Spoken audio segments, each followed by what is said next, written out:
В эфире телеканала «Якутия-24». Главные события пятницы. В студии работает Алексей Соколов. Добрый вечер. Два происшествия с самолетами в республике за сутки. В Мирном Ан-148 выкатился за пределы взлетно-посадочной полосы, а в Якутске два борта Ан-2 выполняли нелегальные рейсы. Следователи выясняют обстоятельства избиения ребенка в Якутске. Мальчик находится в больнице, врачи оценивают его состояние как средней тяжести. В Ленске проблемы с капитальным ремонтом в самом центре города. На работу было выделено 90 миллионов рублей. С закрытием переправы через Лену будут курсировать вертолеты по маршруту Маган-Нижний Бестях. И вновь мошенники доверчивых жителей Нерингры продолжают обманывать. Среди пострадавших и стар, и млад. Где и как провести выходные? Обзор Александра Хавренко в нашей постоянной рубрике «Афиша».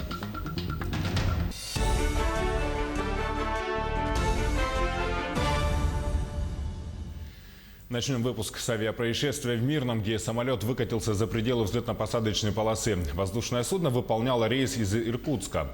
На место происшествия приехала оперативная группа противопожарной службы. На месте также находились силы и средства службы поискового и аварийно-спасательного обеспечения полетов аэропорта Мирный.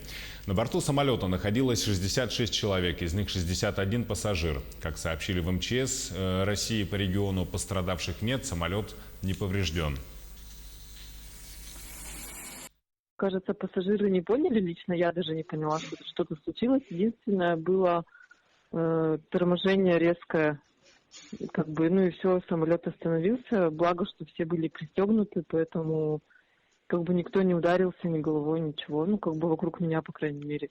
Нас просто задержали, сразу не выпустили, потом начали выпускать, и все, никакой информации не было.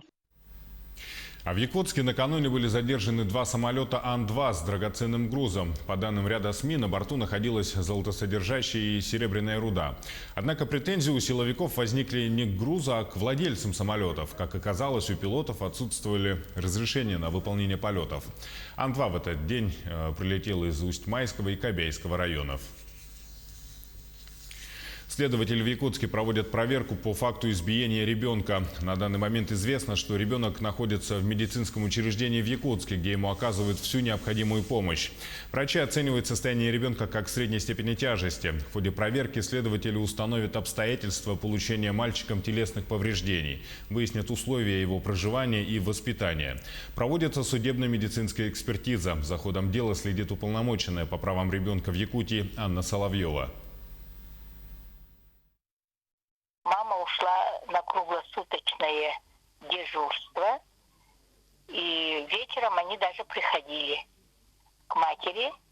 Он был трезвый мужчина. Когда она пришла утром, то увидела пьяного мужчину спящего и бедного ребеночка, всего избитого, который тоже спал. Следственные мероприятия проводятся, и я думаю, что такой же безобразный человек получит оценку и, естественно, наказание. В Ленске затянулся капитальный ремонт многоквартирных домов. 9 стареньких хрущевок, расположенных в центре города, должны были привести в порядок. На что в этом году фонд капитального ремонта выделил около 90 миллионов рублей.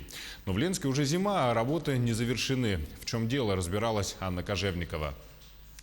9 многоквартирных домов Ленска готовились в этом году к обновлению.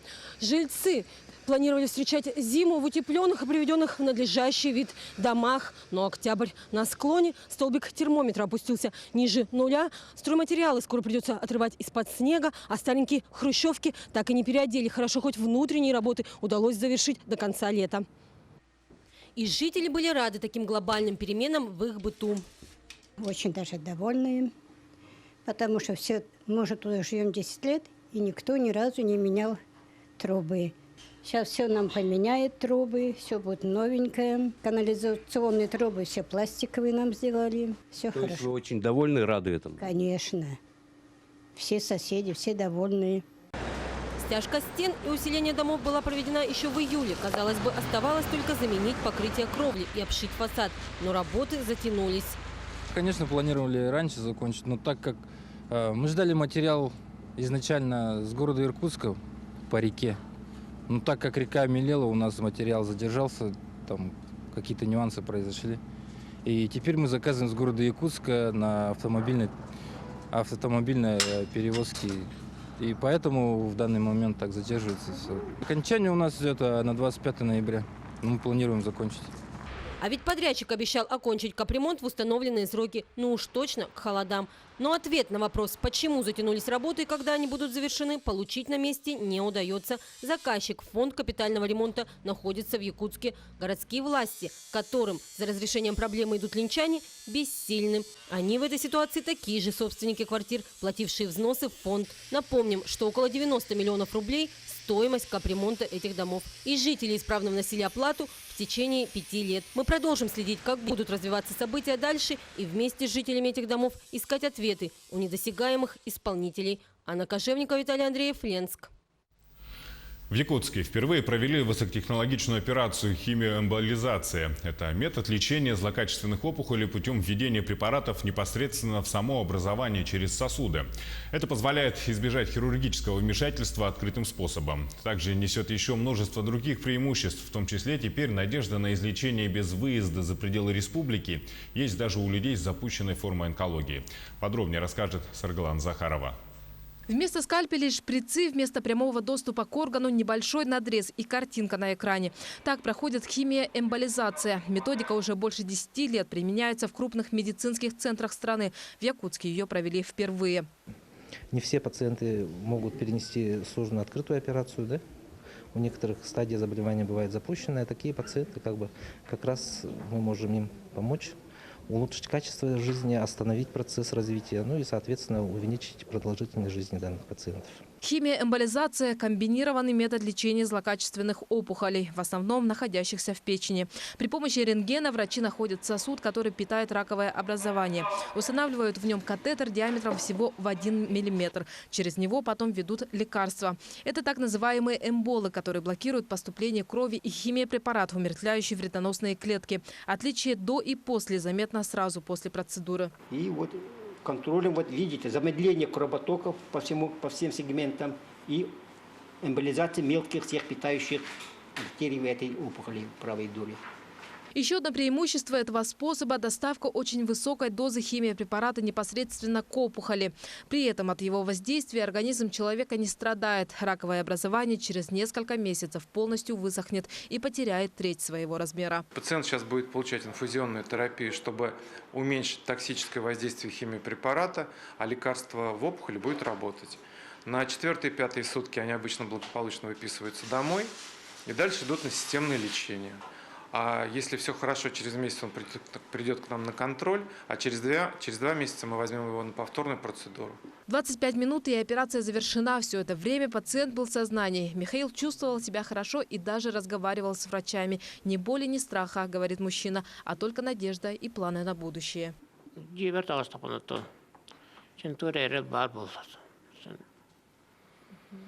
Ата брастырга тохмитен рехтенин бара. О, это мактал баа боллады. Төрөк. Ата ситтакланнарту. Анну аңарбыттыргар. Улакам байыбы болду. Пациента сразу после операции в полном сознании с приподнятым настроением увозят в палату. Уже через сутки он сможет встать на ноги, а через 4-5 дней его выпишут домой. А самое главное, что вернется он домой с уверенностью в завтрашнем дне и с надеждой на жизнь. Саргалана Захарова, Григорий Охлопков, Семен Семенов, Якутск. В Якутске сегодня проходит ставшая уже традиционной социальная благотворительная акция «Путь к дому». Ее цель – помощь гражданам, попавшим в трудную жизненную ситуацию, не имеющим постоянного места жительства и работы, ведущим социальный образ жизни. Подробности в материале Ульяны Шагиной. Количество людей, ведущих асоциальный образ жизни на улицах Якутска, с каждым годом только увеличивается. Об этом говорит и статистика МВД. Только за 2 месяца удалось выявить более 300 таких граждан. Но это только официальные цифры. На деле их, конечно же, гораздо больше, причем существует тенденция их омоложения. И наша позиция, принципиальная позиция Министерства внутренних дел, действительно данных лиц посредством органов местного самоуправления, общественности, землячества, мы родственников, в конце концов, должны направить к дому. Первая акция прошла в 2018 году. С тех пор это уже 7-я по счету акция «Путь к дому». Проводится она в разное время года, но с наступлением холодов, конечно же, она становится жизненно необходимой для тех людей, которые сегодня не имеют своего крова и вынуждены жить и питаться на улицах столицы. За 2 часа работы за помощью обратилось более 20 человек. Для них организован передвижной медицинский пункт, работают врачи-терапевты, фтизиатры и наркологи. Кроме этого, индивидуальный предприниматель Вагес Агаманян уже во 2-й раз по личной инициативе раздает горячее питание. Мы хотим чем-то помочь, чем-то внести свой вклад, можно сказать, в это дело, потому что это доброе дело. Помогать людям, которые беспомощны и нуждаются в этой помощи. Сами главные участники акции, конечно же, неохотно делятся своей историей. Многие по понятным причинам избегают камеры. Валерий Мазалев приехал в Якутск из Пензенской области в далеком 83-м. Несмотря на видимые проблемы, особо ни на что не жалуется. Очень благодарительно, дай Бог вам здоровья, это от всей души. Действительно, что это помощь людям страдающим, без документов, не место проживания, все, тоже питание, вот это все, да. Дай Бог вам всего хорошего. За год проведения этой акции уже удалось помочь огромному количеству человек. К примеру, 40 из них смогли найти работу, еще столько же устроились жить в социальные центры, а более 2 десятков вернулись в свои семьи. У всех есть проблемы. Путем сдачи общего анализа крови мы увидели, что действительно у них у всех есть проблемы. Ну, как нас информируют врачи, это как общая характеристика с соблюдением персональных данных по каждому гражданину. Есть факты, признаки туберкулеза, их сразу доставляют в медицинские учреждения. Мы принимаем меры с врачами, чтобы госпитализировали. И этим самым тоже сегодня проводится профилактика социально опасных заболеваний на территории Республики Саха-Якутия, в частности города Якутска. По словам организаторов, если по итогам акции удастся помочь хотя бы одному, это уже большая победа. Но на самом деле, конечно же, помощь оказывается намного большему количеству человек. Здесь главное желание самих людей, пожелавших встать на путь истины. Иначе многие из них обратно возвращаются на улицы Якутска. Ульяна Шагина, Григорий Хлопков, Якутск. А сейчас небольшой блок рекламы и смотрите далее на телеканале Якутия-24. С закрытием переправы через Лену будут курсировать вертолеты по маршруту Маган-Нижний Бестях. Дело Николая Местникова. Верховный суд Якутии не поддержал апелляционную жалобу бывшего генерального директора аэропорта Якутск. И вновь мошенники. Доверчивых жителей Нерюнгри продолжают обманывать. Среди пострадавших и старый млад. В эфире Якутия-24 мы продолжаем наш выпуск. Сегодня Верховный суд Якутии не поддержал апелляционную жалобу бывшего генерального директора аэропорта Якутск Николая Местникова. Он просил отменить решение суда первой инстанции и изменить меру пресечения. Выслушав его последнее слово, коллегия судей частично изменила срок исчисления с 18 октября и учесть срок пребывания в колонии и в СИЗО. А общий срок 9 лет строгого режима оставить без изменений. Исчислять начало срока отбывания наказания с 18 октября 2019 года, зачесть срок отбывания наказания, время задержания, нахождение под домашним арестом, а также время содержания под стражей в период с 5 сентября 2018 года по 17 октября 2019 года из расчета 1 день за 1 день отбывания наказания в виде лишения свободы в исправительной колонии строгого режима. В остальной части приговор суда оставить без изменения, а апелляционные жалобы осужденного Местникова, защитника адвоката Местниковой, без удовлетворения. Также в Верховном суде Якутии было рассмотрено другое резонансное дело в отношении бывшего главного инженера компании «Алроса» Александра Мана. Суд оставил без изменения меру пресечения в виде заключения под стражу на 2 месяца до 1 декабря этого года. Напомню, что Ман был заключен под стражу в рамках расследования уголовного дела о гибели рабочих на руднике «Мир» в Мирнинском районе в 2017 году. Постановление Мирнинского районного суда от 3 октября 2019 года об избрании мер пресечения в виде заключения под стражу в отношении Ман Александра Владимировича оставить без изменения, а апелляционную жалобу адвоката Русиной без удовлетворения. Полярные авиалинии открыли рейсы через реку Лена. После закрытия переправы компания организует пассажирские и грузовые авиаперевозки на вертолетах Ми-8. Пассажирский тариф по маршруту Маган-Нижнебестяк составит 4300 рублей. Стоимость перевозки 1 килограмма груза – 400 рублей. Рабочая комиссия уже осмотрела посадочные площадки Манитах и Хатасы. Проверка показала, что они соответствуют федеральным авиационным правилам и готовы для приемки вертолетов Ми-8 и его модификаций. Тем временем компания «Железные дороги Якутии» сообщает об изменениях в трансфере пассажиров из Якутска до станции Нижнебестяк в связи с закрытием навигации. С 19 октября перевозка пассажиров по единому билету приостанавливается, сообщает пресс-служба «Железных дорог Якутии». С 19 октября по 11 ноября трансфер пассажиров будет осуществлять перевозчик «Ленатранс». А трансфер по единому билету планируют возобновить с 13 ноября. В Нюрнбергском районе вновь участились случаи мошенничества. Только за последнюю неделю зарегистрировано 2 случая дистанционного мошенничества с крупной суммой ущерба. Причем на уловки попадаются не только доверчивые пенсионеры, но и молодежь. Подробности у Александры Цыбиковой. В первом случае к правоохранителям обратился 34-летний житель города Нерюнгри. Заявитель рассказал, что хотел приобрести мотоцикл. Он нашел контакты человека, живущего во Владивостоке, который собирает заказы с предоплатой, привозит товар из Японии, а затем отправляет заказчикам. Мужчина решил воспользоваться услугами данного гражданина и связался с ним по телефону. В первом случае молодой человек решил заказать мотоцикл, воспользовался услугами гражданина, который занимается заказами по предоплате, привозит товар из Японии и отправляет заказчикам. Молодой человек перевел ему предоплату в сумме 100 тысяч рублей, после чего продавец перестал выходить на связь. После чего мужчина догадался, что это были мошенники, и обратился в полицию. Еще одной жертвой обмана стала 69-летняя нюрнбергринка. Пенсионерка пояснила, что на ее телефон позвонил неизвестный мужчина, который представился сотрудником контрольно-ревизионной комиссии при правительстве РФ и поинтересовался, не приобретала ли она мазь Устафас, на что-то ответила согласием. Тогда молодой человек сообщил, что данная продукция признана контрафактной и ей полагается компенсация. Но для того, чтобы ее получить, необходимо оплатить страховку.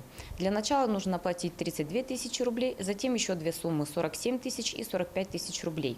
Через некоторое время ей снова поступил звонок, и ей сообщили, что нужно еще одну сумму оплатить в размере 45 тысяч рублей. Когда женщина уже ответила, что у нее нет денег, но звонивший настойчиво просил произвести предоплату. Тогда женщина уже поняла, что это мошенники, и обратилась в полицию. В ходе разговора со следователем пенсионерка пояснила, что ей было известно о том, что на территории Российской Федерации действуют мошенники, которые разными обманными путями похищают денежные средства. Что читала об этом в прессе и видела по телевизору, однако доверила звонившему человеку, так как он был очень убедителен.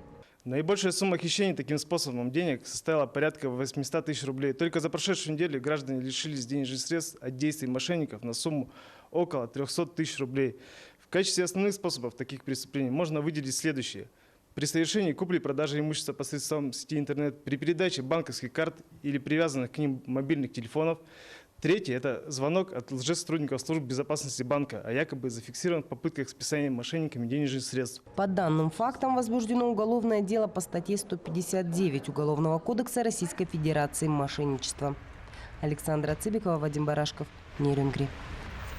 Комитет Госдумы поддержал проект закона о горячем питании в школах. Авторами инициативы стали спикеры обеих палат парламента Валентина Матвиенко и Вячеслав Володин, а также лидеры всех парламентских фракций. Правительство документ уже поддержало с учетом ряда замечаний, которые рекомендуется исправить в рамках второго чтения. Напомню, он устанавливает особенности организации качественного, безопасного и здорового питания детей и отдельных групп населения. Документ также уточняет понятие качества пищевой продукции, характеристики безопасности, пищевой ценности. А родители учащихся одной из школ Мирного с нового учебного года контролируют оплату питания своих детей в школьных столовых. Теперь у каждого ребенка есть личный кабинет, в котором можно не только оплатить обед, но и выбрать меню и увидеть стоимость за каждый день. Также можно поставить запрет на те или иные продукты в случае ограничения по здоровью. Как работает новая система, выясняла Анна Брянская. Давая ребенку деньги на школьный обед, родитель не всегда уверен, что потрачены они будут по назначению. Но с этого учебного года все изменилось. Теперь вся оплата проходит через специальный сайт под контролем педагога. Список детей И мы видим, что у каждого ребенка какая сумма на карте на данный момент. И проставляем. Вот у нас дети питаются платно, завтраки питания, и кто присутствует сегодня в школе, мы галочками отмечаем. Если заканчиваются деньги, то я уже вижу, что 100 рублей меньше. Да? Я звоню сразу родителям или ребятам, говорю, что у вас заканчиваются деньги на карте. Родители, бывает, тут же реагируют и сразу пополняют, потому что родителям, я тоже как мама, дети у меня питаются по картам, я тоже сразу могу пополнить карту через телефон. На сайте преподаватель контролирует оплату за каждый учебный день. А у школьников теперь есть личный кабинет. В нем можно узнать не только, сколько денег осталось на счету, но также состав и стоимость блюд. Еще один плюс в том, что педагоги теперь не будут собирать наличные. Тем самым снимут с себя материальную ответственность. Снят наличный расчет самими учителями, то есть классными руководителями, когда они были вынуждены получать деньги непосредственно либо от детей, либо от родителей, заниматься перерасчетом наличности, потом ее сдавать индивидуальным предпринимателям, те, кто отвечали за питание в тех или иных образовательных учреждениях. На данный момент эта проблема решена полностью. Пополнить счет ученика можно как через терминал, так и через банковские карты. Старшеклассники смогут контролировать процесс сами, а вот ребятам из начальных классов приходится надеяться на родителей. Мы сдаем деньги через карточку. Людмила Александровна сразу смотрит через компьютер и видит, что у нас пополнен баланс, и все хорошо. Вам так удобно? Тебе так больше? Да, мне нравится так. А если мама забыла положить, голодным останешься? Нет, я ей скажу сразу же на этот день, чтобы она завтра положила. Реформирование системы школьного питания только началось. Спустя время можно будет оценивать первые результаты. Пока все школы района переходят на автоматизированную систему оплаты. В дальнейшем изменения ожидают и само детское меню. Анна Брянская, Алексей Меркулин, телеканал «Алмазный край». Далее эфир нашего телеканала продолжит традиционная рубрика «Афиша». Я передаю слово моему коллеге Александру Хавренко.